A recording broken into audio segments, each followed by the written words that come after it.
Syria के तीसरे सबसे बड़े शहर होम्स में हजारों लोग पलायन कर गए हैं क्योंकि हमा पर कब्जा करने के बाद अब विद्रोही होम्स के करीब पहुंच गए हैं। होम्स रणनीतिक रूप से अलेप्पो और हमा से कहीं अधिक अहम इलाका माना जाता है। ये एक चौराहे पर फैला हुआ है जो पश्चिम में असद राजवंश के समर्थन वाले गढ़ की ओर और दक्षिण में राजधानी दमिश्क की ओर जाता है।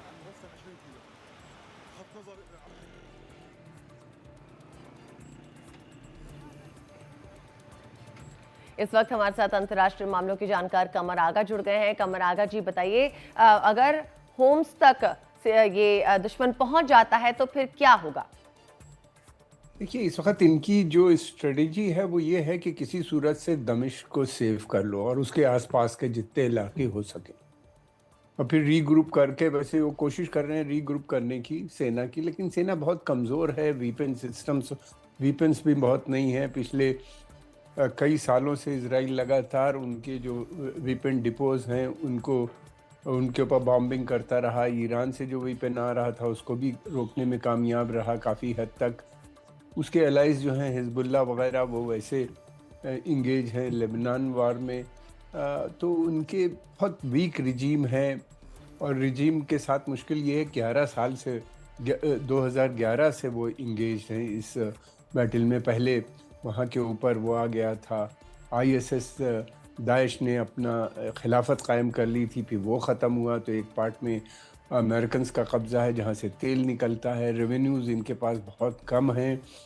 रिजीम वर्चुअली फ़ेल हो चुकी है।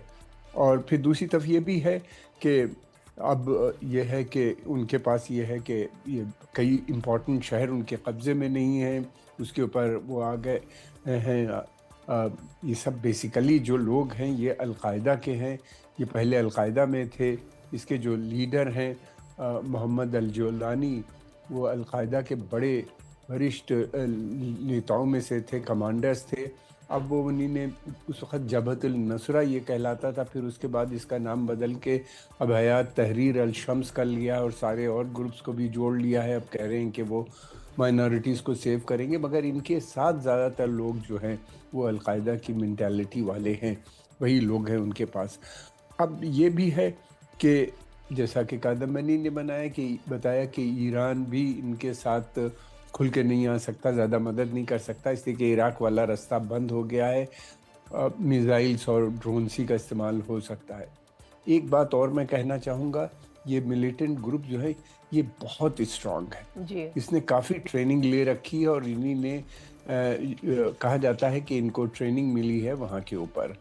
कीव जी। में टर्की ने इनको दिया है। टर्की का हमेशा से सपोर्ट रहा है इदलिब के अंदर।